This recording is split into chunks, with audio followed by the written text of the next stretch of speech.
Je pense que je vous l'ai dit qu'il y avait des élections municipales sur la Rive-Sud et un peu partout au Québec, d'ailleurs, au début du mois de novembre prochain. Je vous le disais aussi, les choses se préparent. On vient de le voir avec notre intervenante de Longueuil. Mais ça se prépare un peu partout. Et à Boucherville ne fait pas exception. Celui qui est avec nous aujourd'hui, c'est le maire de Boucherville, Jean Martel. Monsieur Martel, bonjour. Bonjour, M. Laramie, ça va bien? Absolument. On est en manque tous les deux de ski, mais ça, c'est une autre histoire. Ça va arriver vite avec l'automne qu'on vient d'avoir, là, encore quelques semaines. Dans moins de 6 mois, on va retourner sur les planches. Cela dit, il y a une semaine, une dizaine de jours, je crois, votre formation politique a tenu un important colloque d'orientation, ce qui veut dire que vous êtes en train d'orienter votre programme politique pour la prochaine campagne électorale du mois de novembre, ce qui veut dire que Jean Martel, vous l'aviez d'ailleurs confirmé ici, sera candidat aux prochaines élections municipales. C'est une sollicitation d'un 5e mandat. Monsieur veut battre les records à Boucherville. Écoutez, j'offre mes services. On va voir si la population veut bien s'en prévaloir à nouveau. Et oui, on avait notre congrès politique le 31 mai dernier. C'est un exercice qu'on fait 2 fois par mandat. Et on convoque nos membres à venir participer à un remue-ménage. Là. Il y a des salles avec les thématiques, finance, économie, sport, loisirs, tout ça. Les gens proposent des idées, des projets, et à la toute fin, ont un carton 5 points, 3 points, 1 point, vote pour ce qu'ils préfèrent. Okay. Alors, on sort de là avec un exercice intéressant. Avec des idées. Avec des idées, avec des projets pré-priorisés. C'est pas tout ce qu'on fait. Par contre, il y a plusieurs démarches qu'on fait. On consulte nos organismes, les citoyens. Il y a un mini-sondage qu'on avait fait auprès des membres. Il y a notre sondage léger marketing qu'on a fait. Donc, c'est un des moyens pour nous aider à avoir le plus de données possibles pour rédiger la plateforme. Parce que j'ai toujours présenté une plateforme électorale quand je me présentais. Et ce qu'on aime, bien, c'est... Nous, notre plateforme, c'est comme notre contrat avec la population. Donc, on veut réaliser les promesses, les engagements qu'on prend. Donc, ça servait, entre autres, à ça, oui. Qu'est-ce que vous avez entendu de la part de vos membres dans ce cas-là? Parce que c'était les membres qui étaient là. Les grands enjeux, les priorités pour Boucherville? En fait, je vous dirais, sans tout révéler, ce qui est ressorti juste beaucoup... un peu, quand même. Vous savez, dans les médias, c'est pas facile, dans les médias locaux. Hein, vous en savez quelque chose. Nos hebdos, tout ça. Très bien, merci. Vous êtes bien placé pour le savoir. Bien, ça laisse pas les membres indifférents. On constate qu'au niveau de la couverture médiatique, il y a des manques. Ce n'est plus ce que c'était. Je pense à la première fois... Surtout que si on parle de l'hebdomadaire de Boucherville, qui s'appelle La Relève, qui n'est plus distribué aux citoyens de Boucherville. Alors, ça rend la tâche encore plus difficile d'informer les citoyens. Oui, puis si vous remontez pas si loin dans le temps, 2012-2013, il y avait la Seigneurie, il y avait La Relève, des numéros de 40 pages, La Relève à 90 à Boucherville, un peu Longueuil. Une trentaine d'articles. C'était vraiment complet. Là, le format est plus petit. Il est rendu à 12 pages. Il couvre plusieurs villes. N'est plus distribué dans les foyers. Puis je ne blâme pas personne. C'est vraiment l'enjeu financier qui a fait qu'on est rendu là. Il y a une conjoncture, mais il y a d'autres médias voisins. Puis je le donne souvent en exemple à Saint-Bruno, par exemple, où le journal continue d'être distribué aux citoyens via Post Canada. Toute la région de Contrecoeur-Sorel, où il y a un journal qui s'appelle Les Deux-Rives. Il a d'ailleurs été désigné hebdomadaire de l'année au Québec cette année, qui est distribué aussi par la Poste. Alors, moi, ce que je comprends de ce que vous dites, c'est qu'il y a quand même de l'espoir malgré la crise. À chaque crise, il y a une opportunité, mais nos membres, ce qu'ils nous ont fait part, entre autres, un projet d'infolettre à la ville de Boucherville, où les gens pourraient en savoir plus. Et au niveau de nos organismes accrédités, vous savez qu'à Boucherville, on a près de 130 organismes accrédités. C'est ce que je trouve triste avec la problématique médiatique actuelle, c'est que, je vous donne un exemple, les Chevaliers de Colomb fêtent leur 60e anniversaire, ils remettent 8 000 à des organismes grâce au petit déjeuner.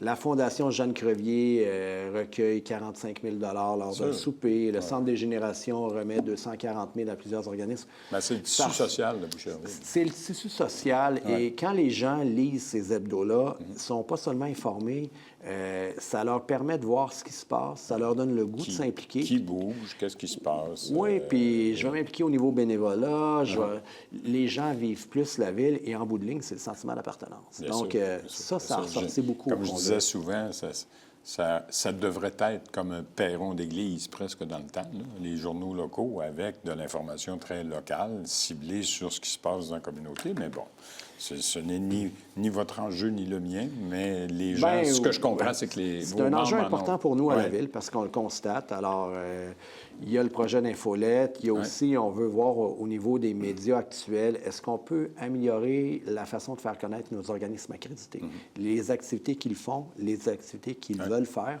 pour que les gens y participent plus amplement. Fait que ça, je vous dirais, c'est ressorti au Congrès. Il y a votre site Internet de la Ville qui peut peut-être y contribuer. Il y a le site, il y a plusieurs moyens. Je pense qu'il faut avoir une approche multimoyen. Donc, c'est quelque chose qu'on veut développer. Là. OK. Et côté finance, côté administration, je sais qu'au niveau environnemental aussi, il y a eu beaucoup d'efforts qui ont été faits au cours des dernières années. Entre autres, là, l'achat de nombreux terrains là, que votre administration a réalisé. Ça faisait partie des préoccupations, je pense, que vous aviez entendues auprès des citoyens. Est-ce que c'est encore le cas? Oui, j'ai l'idée de dire on veut préserver nos terres agricoles, on veut garder nos espaces verts, on veut être une ville à échelle humaine, on ne veut pas des tours d'habitation à tous les coins de rue, comme on voit dans certaines autres villes, mais je nomme plus de villes, je fais très attention à ce que je dis maintenant. Oui, quand vous les nommez, vous savez où ça vous mène. Oui, je sais que je reçois des coups de téléphone par la suite. Donc, on veut ressembler plus que jamais à Boucherville. Donc, on va le dire comme ça, une ville à échelle humaine avec des terres agricoles, des espaces verts, des lieux pour pratiquer les loisirs, les sports. Alors ça, on veut continuer dans ce sens-là. Oui, ça aussi, parce qu'il y a encore des investissements extrêmement importants là, qui sont prévus et qui sont déjà un chantier qui est déjà en route là, pour un centre multisport, je pense, de plus de 40 millions. Il y a le centre multisport qui est en construction. Il y en a encore pour une vingtaine de mois. On a aussi des achats de terrain là, tout autour de l'ancienne carrière dans le secteur Le Terroir. On a 8 ans pour faire les montages financiers. Je pense que c'était plus de 30 millions. C'est autour de 40. L'année 1, la première tranche de 5 millions était subventionnée à 80 par le fédéral. Donc, les contribuables municipaux ont payé 1 million pour du terrain zoné blanc, 1 million sur 5, et c'était 4 le pied carré, qui n'est pas cher. L'année 2, on est aux 2 tiers payés par la CMM et le ministère des Affaires municipales. Donc, ça aussi, c'est un bon montage financier. Puis, il reste 6 autres années. Là. C'est quelque chose auquel on voudrait finaliser dans un prochain mandat, là, ce parc-là, qui va être plus grand que le parc du Mont-Royal, en définitive. Ça va être très grand. Avec des sentiers, ski de fond, on va pouvoir glisser sur une pente, il y a un plan d'eau. Je pense que ça va être vraiment un beau parc que la population va pouvoir s'approprier. Justement, vous parlez de dépenses et d'investissement dans des parcs, dans des espaces verts. La semaine dernière, vous avez annoncé 2 choses. La première, c'est pas un déficit, mais un surplus record dans 2024. Oui, on a annoncé 16,1 millions, un surplus historique, parce qu'il faut comprendre, par contre, qu'il y a 6 millions à peu près qui est dû à une vente de terrain. Donc, ce n'est pas un revenu récurrent, on parle de revenu extraordinaire. Le reste, il y a des droits de mutation qui étaient à la hausse, il y a des économies pour 400 000, mais on était très heureux parce que les surplus antérieurs les plus élevés, c'était en 2017, c'était autour de 10 millions. Et on a eu une hausse de la dette, mais si vous me permettez d'en parler, ça, c'est important. Oui, parce que... En 2010, moi, j'ai été élu en 2009. En 2010, la dette non subventionnée, celle pour laquelle on ne recevra pas des subventions du fédéral provincial, elle était de 114 millions. 15 ans plus tard, cette même dette est à 108 millions. Donc, 6 millions de moins. En 15 ans, elle a baissé de 6 millions. Si vous prenez, puis là, c'est pas tout le monde qui est mathématicien, là, rappelez-vous les fractions au numérateur, dénominateur. Si vous prenez la dette, la dette sur les revenus, comme vous, là, vous dites, je fais 100 000 par année, puis je dois 200 000 sur ma maison. C'est 2, le numérateur. Nous, la dette sur les revenus, qui était de 1,13, est passée à 0,74 15 ans plus tard. Et malgré le complexe aquatique, malgré le centre des glaces qu'on a racheté, le café Centre d'Or, le cercle social Pierre Boucher, on a acquis plus que 200 hectares de terrain, qui est plus que la superficie du parc Mont-Royal, les pistes cyclables, 275 millions qu'on a mis en réfection de chaussées, pavage, infrastructure. Donc, malgré tout ça, arrivé 15 ans plus tard avec 6 millions de moins, passé de 1,13, le ratio, à 0,74. C'est une réalisation au niveau financier dont je suis vraiment fier, puis je ne suis pas le seul. Là. C'est un travail d'équipe. Mais en chiffre absolu, c'est ça. La dette augmente quand même de 20 millions cette année, Oui, en raison de tous ces parce projets-là. que pendant 6 ans, il y a des projets qui n'étaient pas encore tout financés, tout ça. Puis si on regarde, pourquoi je vous ai pris 2010 comme année? J'ai été élu en 2009. Fait que la dette antérieure, quand j'arrive en 2010, c'est pas la dette que moi j'ai contractée. Elle est à 114 millions. Et 15 ans plus tard, avec tout ce qu'on a fait, bien, elle est 6 millions de moins.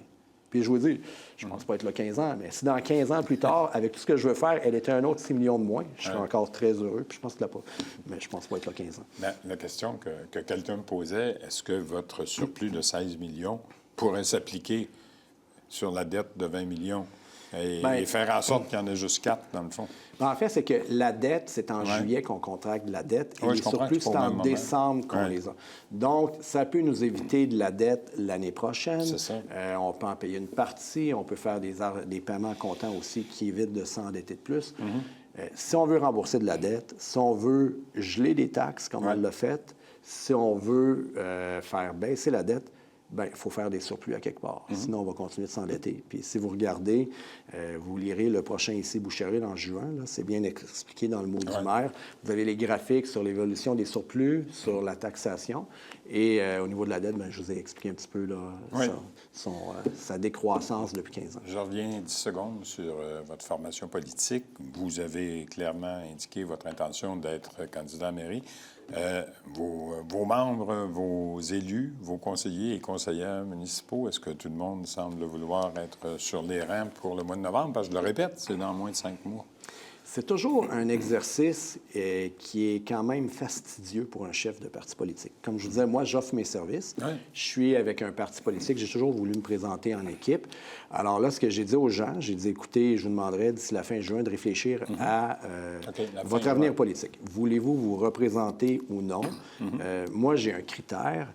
Le critère, bien, il faut être passionné par ce qu'on fait. Ça, je pense qu'il faut, je dis toujours, avoir le J4B tatoué sur le cœur. Puis moi, je vous le dis, j'ai vraiment l'impression que je le lis. Je suis né à Boucherville, tout ça, j'adore mon métier. Je dis souvent, c'est pas un travail que j'ai, c'est un mode de vie. Puis j'aime bien ce mode de vie. Signifié? Non, j'aurais demandé, je vais les rencontrer d'ici 2 semaines. Je leur ai dit, réfléchissez à la passion, aussi à votre volonté d'être présent sur le terrain, parce qu'on a 130 organismes qui ont toutes sortes d'activités. Regardez, juste en fin de semaine, là, je pense que j'ai travaillé 13 heures. Là. Il y avait des fêtes de voisins. Vous n'avez pas fini, parce qu'en fin de semaine, c'est la grosse En fin de semaine, c'est les rendez-vous de la mairie le 14. Et je vais être au triathlon de la ville de Saint-Lambert le matin, au triathlon sprint. 25e... Ça fait 25 ans la première fois que j'ai participé à ce triathlon. Alors, j'ai dit aux gens, si vous voulez réfléchir au niveau de la passion, votre désir d'être présent sur le terrain, d'accompagner nos organismes à leurs activités, parce que les gens qui s'impliquent bénévolement dans les organismes, ce qu'ils souhaitent, bien, c'est qu'on soit là à les épauler, qu'on soit présent. Ils ne souhaitent pas juste nous voir, mais ils apprécient beaucoup quand on prend le temps d'aller voir ce qu'ils font. Alors, moi, c'est ce que je souhaite qu'on puisse continuer à faire. On doit ça à la population. On se revoit pour savoir qui sera avec vous lors des prochaines élections. Jean Martel, merci beaucoup. Merci. Bonne fin de journée. On s'en va à la pause. Au retour, c'est Shirley Dorismont, la députée de Marie-Victorin, qui va être avec nous. À tout de suite.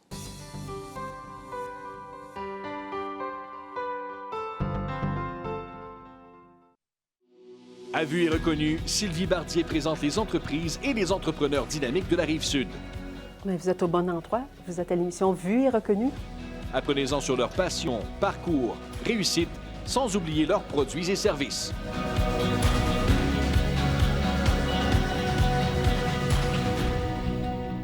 Bonne émission. Pour apprendre à connaître les entreprises d'ici, regardez Vue et reconnu les mardis 18h30, seulement à TVRS.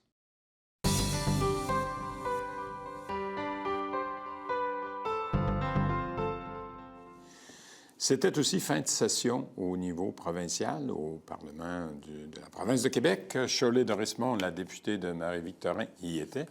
Elle était avec nous il y a quelques heures pour parler de cette fin de session, mais aussi pour parler de quelques bons coups au niveau de la Rive-Sud. On vous présente l'entrevue tout de suite. Shirley Dorismont, bonjour. Bonjour, merci, bonjour. Merci d'être avec nous aujourd'hui. Fin de session bientôt pour Shirley Dorismont. Oui, vendredi. Ça se termine à l'Assemblée nationale, une autre session qui se termine. Qu'est-ce qu'on trace comme bilan de cette session-là? Oh, parce mon que Dieu. au plan national, ça a peut-être brassé. Mais Oui, Shirley oui. Dorismont, je sais que vous êtes bien investi dans la circonscription. Entre autres? Oui, totalement. C'est sûr qu'à l'Assemblée nationale, il y a 2 projets de loi qui est déjà en cours, mais qui s'en vient. Il y en a un qui s'en vient, Oui, le projet de loi 83, qui est par rapport en lien avec les espaces entre les sites des injections supervisées et les organismes publics, dont les écoles, les garderies. Donc, on va travailler dès demain sur ce projet de loi-là. Okay. Et il y a le projet de loi 106 qui prend beaucoup de temps en ce moment. Il y a aussi l'économie, tout le projet de loi d'énergie qui est en cours en ce moment aussi. Ça aussi? Ouais. Ça aussi, ça Il y a eu beaucoup de projets de loi qui ont été terminés, mais qu'on poursuit en espérant la fin ou une continuation à l'automne. À l'automne aussi, parce que quand la session va reprendre, c'est encore possible d'adopter des lois dont vous n'aurez pas eu le temps d'adopter à la fin de la session, parce que oui, ça se termine bientôt. Cela dit, dans le comté... Dans le comté, ça va super bien. Il y a de bonnes nouvelles. Oui, il y a de très bonnes nouvelles. Il y a le cégep Édouard-Montpetit aussi, on a annoncé du financement, tout le volet économie-recherche là, pour le cégep Édouard-Montpetit. Il y a Dell aussi Dell qui a profité ou bénéficié d'une subvention, je pense, de 87 000 $ dans le cadre de recherche scientifique. Puis le cégep, comme vous avez dit. Oui. Dell, c'est 260 000 ou 250 000 à peu près. Donc ça, ce sont des investissements dans la région, pas juste dans le comté. Ça va toucher probablement l'ensemble. Dans le cas de Dell, c'est de l'agglomération de Longueuil. Mais je pense qu'au niveau du cégep, il y a eu aussi, vous avez annoncé l'ouverture de nouvelles salles. Oui, une nouvelle salle de soins inaugurée. On a inauguré, vraiment, c'était une salle de soins avec des mannequins technologiques qui fait de la simulation pour les étudiants en soins infirmiers. OK, c'est du soin infirmier. Oui, c'est du soins infirmiers. Puis puis derrière la vitre, le professeur peut discuter avec l'élève en se faisant passer pour le mannequin. Donc, c'est des mises en situation comme crise cardiaque, des problèmes de diabète, des problèmes de santé mentale. Okay. Donc, les étudiants, ça leur permet vraiment de connecter entre la réalité et la pratique. Puis, Édouard-Montpetit attendait cet événement-là depuis fort longtemps. Donc, ça fait plaisir d'inaugurer. En plus, en plein, la première journée de la semaine des infirmières qu'on a inauguré cet événement. Donc, c'était très... Tout le monde était vraiment content. Oui, c'est une bonne nouvelle, le cégep. On sait que le cégep aussi offre des services. Plusieurs cliniques aussi qui sont accessibles pour les citoyens. Totalement. Et ça permet aussi aux étudiantes de pratiquer réellement, que ce soit des prises de sang, des évaluations physiques, là, les examens physiques. Là, ils peuvent pratiquer sur les citoyens. Donc, on le dit souvent, quand on contacte à mon bureau de comté, en tout cas, les 3 députés, là, que ce soit Vachon ou M. Carman-Taillon et moi-même. Votre collègue Carman. Oui. On dit souvent aux gens, allez-y. Il y a une clinique d'infirmières, mais il y a une IPS aussi qui supervise les infirmières étudiantes. Donc, il ne faut pas oublier non plus que toutes les profs sont des infirmières inscrites au tableau de l'ordre. Donc, ils peuvent aussi... ils peuvent aussi pratiquer, puisqu'ils accompagnent les élèves aussi en stage dans les hôpitaux ou ailleurs. Donc, c'est important, on doit être infirmière quand on enseigne. Ben oui, c'est certain. Donc, tu sais, on peut vraiment aider la population. Il y a la clinique de soins infirmiers, il y a aussi l'optométrie, il y a aussi technicienne dentaire. Donc, on fait appel vraiment à la population de Longueuil d'aller cogner à leur porte. Ils ont besoin de personnes. Ah oui, ils ont besoin de cobayes, entre guillemets. Pas de cobayes. Vraiment, là, de la bonne pratique qui produit des bons soins. Et tous les détails, pour nos téléspectateurs, tous les détails sont disponibles sur le site web du cégep Édouard-Montpetit, parce que ce sont des cliniques. Clinique santé, puis tout est là. Et parlant de clinique santé, je pense que vous en avez ouvert une autre dans une pharmacie. Exact. À Longueuil, sur chemin Chambly. Exactement. Dans ma circonscription, sur chemin Chambly, donc c'est la pharmacie proche du Chartwell. Là, on se situe un petit peu. Okay.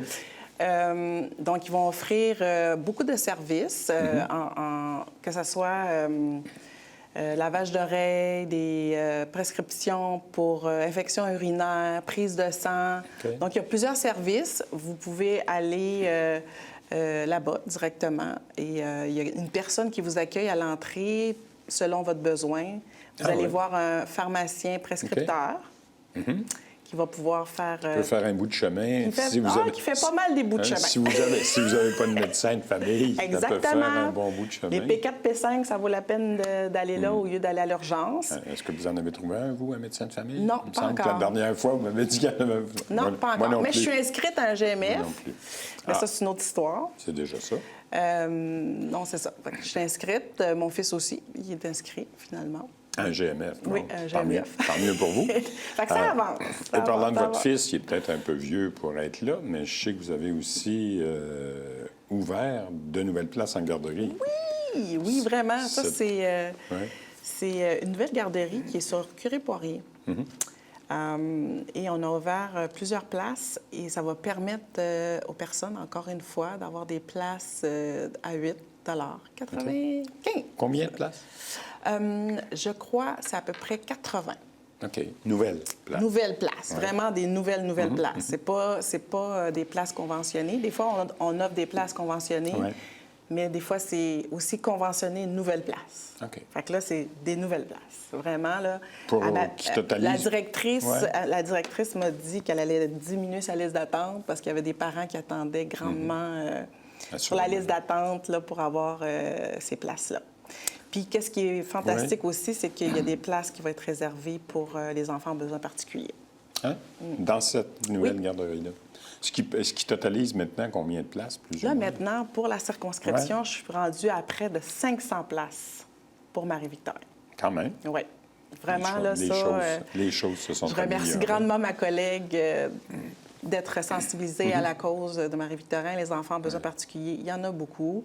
Vous savez, il y a la pédiatrie sociale qui s'en vient avec le CPE. Donc, à Trémignon, qui va être sur Coteau-Rouge. Oui, il y a eu une amélioration aussi au niveau de Pierre Boucher, qui a inauguré des nouveaux locaux. Oui. Pour moi, ça, là, c'était primordial. Ça faisait partie de mes engagements premiers dans la circonscription. Puis je suis très heureuse que ça avance grandement, même si c'est encore plus que je demandais. Donc, je suis Tant mieux pour les Longueuillois. Oui. Tant mieux pour les familles surtout, de Longueuil, effectivement. Dites-moi donc, parlant de médecine, parlant d'hôpitaux, comment ça va, les négos avec les médecins? Parce que tantôt, vous avez parlé des projets de loi que votre gouvernement s'apprête à adopter. Votre premier ministre, votre chef, François Legault, a indiqué il y a quelques semaines que ça allait brasser avec les médecins parce qu'il essaie de renégocier les ententes qui ont cours actuellement avec les médecins pour, comme disait aussi votre collègue de la Santé, pas pour qu'ils travaillent plus, mais presque pour qu'ils travaillent mieux ou différemment. Mais dans le fond, c'est vraiment différemment. Oui, différemment. C'est différemment parce qu'on a commencé un processus pour améliorer le réseau de la santé. Tu sais, l'enjeu principal, c'est l'organisation du travail. Puis, il y a tout le volet de désengorgement des urgences, puis de renforcer la première ligne. La première ligne, les médecins de famille s'y retrouvent, puis ils doivent collaborer avec les autres professionnels de la santé. Là, on a déjà déposé un projet de loi pour la prise en charge. On a dit que les professionnels de la santé pourraient faire de la prise en charge. C'était la première étape. Ça, c'était en 2022. La deuxième étape, c'était de donner plus d'actes médicaux par un projet de loi qui est Mme Lebel, qui l'a fait avec, sous son chapeau, qui est avec les ordres professionnels. Donc, le projet 67. Donc, on a augmenté les actes médicaux pour renforcer la prise en charge puis renforcer aussi les services de la première ligne. Et essayer de faire en sorte que chaque Québécois ait un médecin de famille. Oui. Paraît-il que c'est pour Oui, 2026. Ou une IPS, Ou une IPS. Mais pas juste un médecin de famille, ou inscrit. Soit pris en charge. Ou inscrit, pris en charge et tout ça. Donc, la première étape, c'est vraiment la capitation qui vise d'améliorer l'accès à la clientèle vulnérable. Il y a beaucoup de médecins de famille qui sont spécialisés soit en santé mentale ou, en ce moment, les actes ne sont pas rémunérés. Donc, tu sais, c'est là qu'on dit la clientèle vulnérable. Là, en ce moment, c'est en forfait. Et l'INES a vraiment pondu une recherche en lien avec différentes couleurs pour identifier la vulnérabilité. Les fameuses pastilles. Les pastilles. Les roses, les jaunes, les ça verts. vient d'une recherche sérieuse. C'est l'INES, c'est crédible. Et il y a aussi Colombie-Britannique aussi qui fait la même chose, qui fait le même modèle et que ça fonctionne très bien en ce moment. Les médecins de famille ont adhéré. Ah, Donc, après ça, il y a la rémunération mixte, qu'on parle acte et taux horaire, pour combler le volet d'acte médical qui n'est pas couvert en ce moment. Puis l'autre chose, c'est que le taux horaire aussi vient toucher pour les actes qu'on ne voit pas, les actes invisibles, dont l'inscription, l'écriture. La plupart des médecins à qui j'ai parlé, ils me disent que tout le travail qui continue, soit à la maison, soit le soir, l'écriture, dans les dossiers et tout ça, les suivis, c'est pas comptabilisé parce qu'il n'y a pas de paiement à l'acte à ça. Donc, le taux horaire vient répondre à tout ça. Donc, c'est une nouvelle rémunération. Selon les recherches, ça améliore l'accès et on couvre plus de clientèle vulnérable.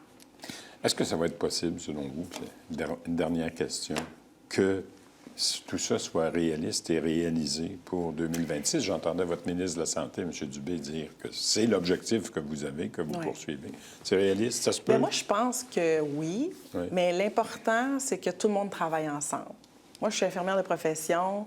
J'ai besoin de mon collègue médecin, j'ai besoin de mon autre collègue psychologue, j'ai besoin de ma collègue de travailleur social pour vraiment aider la personne. Quand la personne vient te voir, c'est un ensemble de problèmes qui arrivent, mais quand il y a un lieu, comme les CLSC, on est en train de travailler là-dessus aussi pour valoriser tous les services, les programmes en CLSC. Moi, quand un patient vient au CLSC, bien, je le regarde dans son ensemble pour répondre à tous ses besoins. Puis si ma collègue est juste à côté de la porte de mon bureau, mais c'est ça la réalité. En CLSC, c'est comme ça. La travailleuse sociale est là, le médecin il est là. Alors, il faut travailler à collaborer ensemble et le nouveau mode de rémunération y répond. Souhaitons que ce soit réalisé. Il faut travailler ensemble. Souhaitons que ce soit réaliste et réalisé 2026. Shirley Dorismont, merci et bon été. Merci à vous. Merci. Et voilà pour Shirley Dorismont. Oui, c'était la fin de la session parlementaire à Québec. Maintenant, ça va être aussi la fin de la session parlementaire pour d'autres députés. Entre autres, je vous le dis tout de suite, la semaine prochaine, Linda Caron va être avec nous, la députée libérale de la circonscription de Brossard. Elle va être avec nous parce que le Parti libéral se choisit finalement un nouveau chef en fin de semaine prochaine. Alors, on va inévitablement parler avec elle. Et on va en parler aussi avec notre analyste politique, Paolo Dantas, qui va être avec nous. On fait un peu un résumé de ce qui se passe au niveau municipal sur la Rive-Sud. On l'a vu aujourd'hui avec ce qui se passe à Longueuil, avec ce qui va se passer à Boucherville. Et il nous reste encore à avoir une dernière information du côté de Saint-Lambert. Finalement, la semaine prochaine aussi, Karine Abdel, la porte-parole de Transport Québec, va être avec nous pour faire le tour des fameux chantiers de l'été sur la Rive-Sud et pour vous informer aussi de où seront les fameux cônes oranges. Ne vous inquiétez pas, il va y en avoir beaucoup. Bonne semaine à tous et on se retrouve jeudi prochain.